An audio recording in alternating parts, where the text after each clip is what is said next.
Good evening, class. In the science, we were studying chapter 4, the structure of atom, which is the part of your chemistry. Okay, you can. It was a science chapter 4 in, and we were in the last class we learned about the Rutherford's model.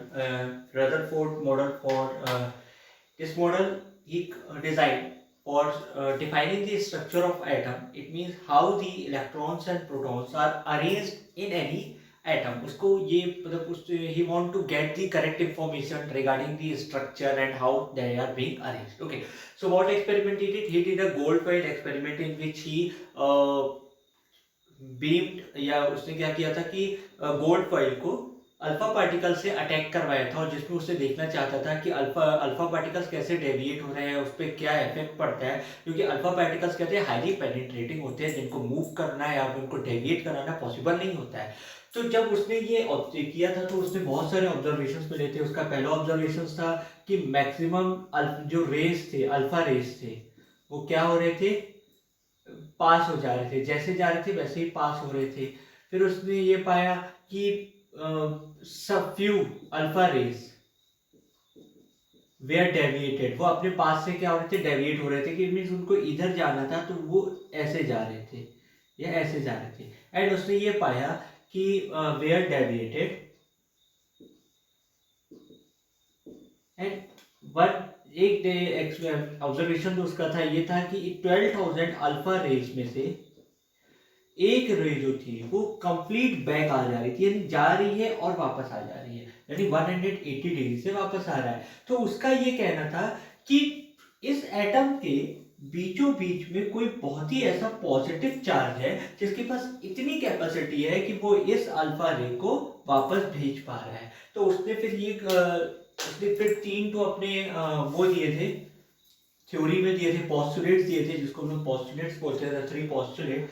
The first postulate is बोल कि nucleus जो है, atom जो है, उसका maximum space जो है वो एम्प्टी है। मैक्सिमम स्पेस जो है वो एम्प्टी है।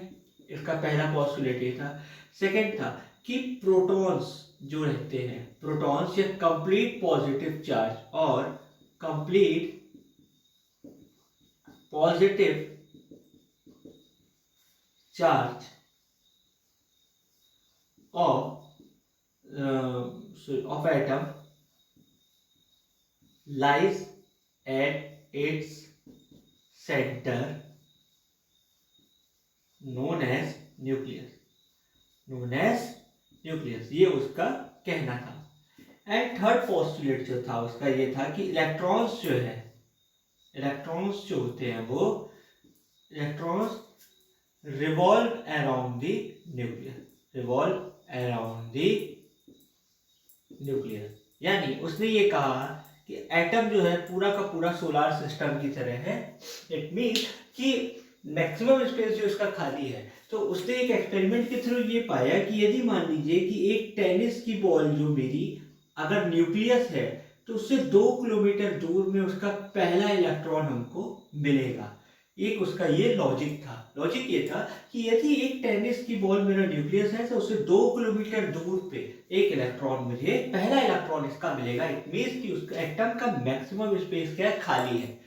सेकंड था कि प्रोटॉन्स, यानी जो प्रोटॉन्स होते हैं ना, वो पूरे एकदम सेंटर में लाई करते हैं। जैसे सन है, वो क्या है, सोलर सिस्टम के सेंटर में लाई करता है। तो उसने कहा कि पूरा का पूरा जो पॉजिटिव चार्ज है वो कहाँ लाई करता है, सेंटर में लाई करता है। और इलेक्ट्रॉन्स जो है प्लैनेट्स जैसे क्या करते हैं, सन के चारों तरफ घूमते हैं, वैसे क्या करते हैं, वो कंटिन्यूसली इसके चारों तरफ घूमते रहते हैं।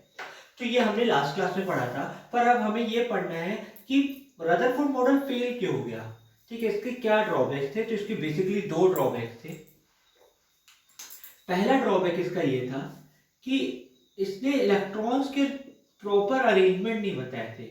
इलेक्ट्रॉन्स प्रॉपर अरेंजमेंट को नहीं बता पाया था कि इलेक्ट्रॉन्स किस तरीके से रिवॉल्व करता रहता है, कैसे घूम रहा है। जैसे आप जैसे अर्थ है तो अर्थ अकेले घूमता है, तो क्या एक ही इलेक्ट्रॉन बस घूमता रहता है कि उसमें 2 या 2 से ज्यादा इलेक्ट्रॉन भी हो सकते हैं, 10 इलेक्ट्रॉन है, कितने है, ये वो नहीं बता पा रहा था। सेकंड क्या था, इसका ये कहना था कि जैसे ये न्यूक्लियस है एंड इसके चारों तरफ इलेक्ट्रॉन क्या कर रहा है, घूम रहा है। ठीक है, ये क्या कर रहा है, घूम रहा है। अब ये रूल है कि यदि कोई भी चार्ज बॉडी यदि घूमती रहती है तो वो कंटिन्यूसली क्या करता है, अपनी एनर्जी लूज करता रहता है, एनर्जी लूज करता रहता है। क्योंकि हम भी यदि कोई वर्क करते रहते हैं कंटिन्यूसली तो हमारी एनर्जी लूज लॉस होती जाती है और हम थक करके क्या हो जाते हैं, सो जाते हैं। ठीक है, तो इसका भी वही कहना था कि अगर इलेक्ट्रॉन घूम रहा है कंटिन्यूसली तो एक ये क्या करेगा, अपना एनर्जी क्या करता है, लूज करता जाता है। इसका मीन कि एनर्जी लूज करते करते एक समय ऐसे आएगा कि इलेक्ट्रॉन अब ये छोटा होता जाएगा, ये छोटा होते होते होते न्यूक्लियस में जाकर के समा जाएगा। ठीक है, पर ऐसा होता नहीं है कि अगर ऐसा हुआ कि इलेक्ट्रॉन घूमते घूमते घूमते घूमते न्यूक्लियस में समा जाएगा तो एटम क्या हो जाएगा, डिस्ट्रॉय हो जाएगा, atom will destroy. But atom क्या है, स्टेबल है, तो ये स्टेबिलिटी ऑफ एटम भी एक्सप्लेन नहीं कर पा रहा था। तो ये दो इसके मेजर ड्रॉबैक्स थे। ये आपका थ्योरी में दिया हुआ है बुक में, बहुत अच्छे से उसको जरूर याद कर लीजिएगा आप लोग। ड्रॉबैक्स ऑफ रदरफोर्ड मॉडल दिया हुआ है, बहुत इंपॉर्टेंट है, आप इसको अच्छे से याद कर लीजिएगा। तो फिर रदरफोर्ड मॉडल के बाद आया बोहर्स मॉडल। बोहर्स मॉडल जिसने एक्सप्लेन किया रदरफोर्ड के ड्रॉबैक्स को अच्छे से एक्सप्लेन किया और उसने बताया कि इलेक्ट्रॉन्स कैसे रिवॉल्व करते रहते हैं। तो अब हमें क्या पढ़ना है, बोहर्स मॉडल। तो बोहर्स ने अपने दो पोस्टुलेट दिए। पहला पोस्टुलेट जो उसका था वो था कि only certain special orbits known as discrete orbits of electrons are allowed inside the atom। यानी कि यदि कोई न्यूक्लियस है तो उसके बाहर कुछ ही ऑर्बिट्स जो है वहां लाई करते हैं ऐसे, और इलेक्ट्रॉन केवल इन्हीं ऑर्बिट में ही घूम सकता है, किसी और ऑर्बिट में नहीं घूम सकता है। ये उसका कहना था कि जैसे अर्थ के लिए भी एक फिक्स है कि सन के चारों तरफ अर्थ जो है उसी ऑर्बिट पे घूमता है। ऐसा तो नहीं कि मार्स की ऑर्बिट में चला गया या मार्स जो है अर्थ की ऑर्बिट में आ गया, ऐसा कभी नहीं होता है। उसी प्रकार से उसका भी यही कहना था कि ये डिस्क्रीट ऑर्बिट है। क्या, और कौन सी ऑर्बिट है, डिस्क्रीट ऑर्बिट है, जहां पे इलेक्ट्रॉन क्या करते हैं, रिवॉल्व करते रहते हैं। तो इस पे पहला पोस्टुलेट था। सेकंड था कि while revolving in the discrete orbit electron do not radiate the energy. तो देखो रदरफोर्ड का पहला ड्रॉबैक क्या था कि इलेक्ट्रॉन किस तरीके से चारों तरफ घूम रहे हैं वो एक्सप्लेन नहीं कर पाया, तो बोहर्स ने एक्सप्लेन कर दिया। दूसरा क्या था कि इलेक्ट्रॉन घूमते घूमते अपनी एनर्जी छोड़ देना चाहिए उसको पूरी की पूरी, तो उसने ये बताया, ये इसका पहला पोस्टुलेट था। सेकंड पोस्टुलेट उसका ये था कि जब इलेक्ट्रॉन इसके चारों तरफ मूव करता रहता है तो वो अपनी एनर्जी लूज नहीं करता है, एनर्जी डज नॉट लूज, ये उसने एक्सप्लेन किया था। एंड इस बेसिस पे फिर उसने एटम का प्रॉपर स्ट्रक्चर क्या किया, एक्सप्लेन किया।